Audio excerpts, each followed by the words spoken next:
What is beauty? The philosopher Albert Camus once said, "Beauty is unbearable. It drives us to despair, offering us, for a minute, the glimpse of an eternity that we should like to stretch out over the whole of time." Meanwhile, the novelist Victor Hugo said, "To love beauty is to see light." And the poet Nikos Kazantzakis said, "Beauty is merciless. You do not look at it, it looks at you, and it does not forgive." I mean, Socrates did say beauty is a shirtle of tyranny, but he's old and pretentious and I know more than him, so who cares what Socrates said? When looking over the centuries of people's opinions and developed ideas of beauty, we tend to see three practically overbearing themes. 1. Beauty is the closest we'll get to holiness. 2. Beauty is transcendental. And 3. Beauty is a supreme power. And for clarification, it's not sacramental in the sense of it being literally a sacrament in the Christian manner, but in the sense that we as a society revere beauty. Beauty, defined by the Oxford Dictionary, is the combination of qualities that please the aesthetic senses. And as we're all familiar at this point of the class, aesthetics is the focus on beauty, so now we're just in this weird spiral of aesthetics equals beauty and beauty equals aesthetic. But looking beyond that, beauty is ultimately what we strive for in everything. It's not just physical beauty, but beauty in all aspects of life. When people say the beauty of engineering, or the beauty of jazz, or the beauty of war, or the beauty of every day, they practically mean the truly amazing part of insert item here. They're referring to the part of a subject that transcends its material, the part that makes it, in this case, sacramental. Following the stream of consciousness, a concept popped into my head. Is beauty basically our perception of God? When I say God, I don't refer to only the idea of an all-knowing entity who judges us. I mean that God is just the concept of something omnipresent, something all-good, something higher than ourselves. Which sounds a lot like how we just defined beauty. Now let's think about what this means for humanity's relationship with beauty. If beauty is something that we constantly seek, something that transcends the material world and hints at something greater, isn't it fair to wonder, is our pursuit of beauty, in essence, a pursuit of God?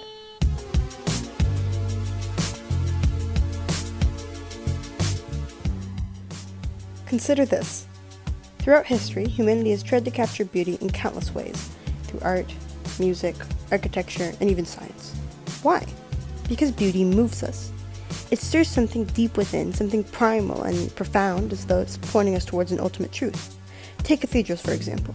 They are built to be beautiful not just for the sake of aesthetics, but to evoke a sense of divinity. The soaring arches, the intricate stained glass, the attention to detail, they weren't just about impressing people. They were about creating spaces that felt closer to God. Similarly, when we look at a sunset or listen to a piece of music that gives us chills, we feel something akin to awe, a sense of being part of something bigger than ourselves.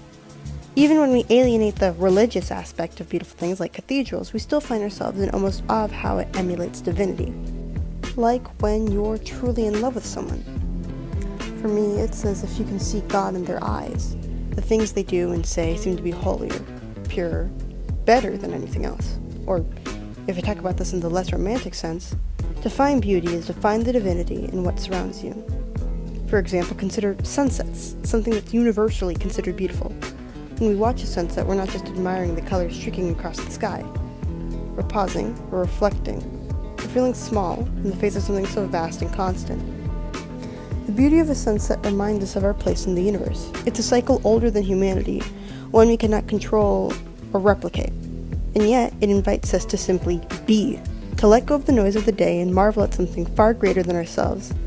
And I think that embodies the essence of what beauty should be. Similarly, in the same way that both absence or corruption of God can ruin us, the same works with beauty. Beauty giveth, and beauty taketh away. The lack of beauty in our lives, whether illusory or with too much happening to overshadow the beauty, leads us to depression and inadequacy issues. Being unable to see beauty in the world is being unable to fully experience one's humanity. Beauty, after all, is what reminds us that life can be extraordinary. On the other hand, when we harp too much on a certain notion of beauty, worshipping it in an almost zealous manner, we can easily end up destroying ourselves. The pursuit of this kind of beauty often leads to self-loathing and a loss of individuality. By reducing beauty to a single, rigid standard, we corrupt its essence, its purity, its transcendence. But let's go a little bit deeper. If beauty is transcendental and sacramental as we've established, then it's more than just a passive experience. It's an active force, something that compels us to create, to strive, and to understand. When we see beauty, we don't just stop at admiring it. We as humans usually try to replicate it, to share it, to make sense of it. In doing so, we're engaging in a kind of worship, even if we don't realize it. So here's my little theory. Humanity's search for beauty isn't just a coincidence or a superficial preference. It's a reflection of our desire to connect with something greater than ourselves. Whether you call that God, the universe, wonder, or whatever you'd like, the pursuit of beauty is inherently tied to our pursuit of meaning and purpose. When we see beauty, we feel compelled to honor it or emulate it.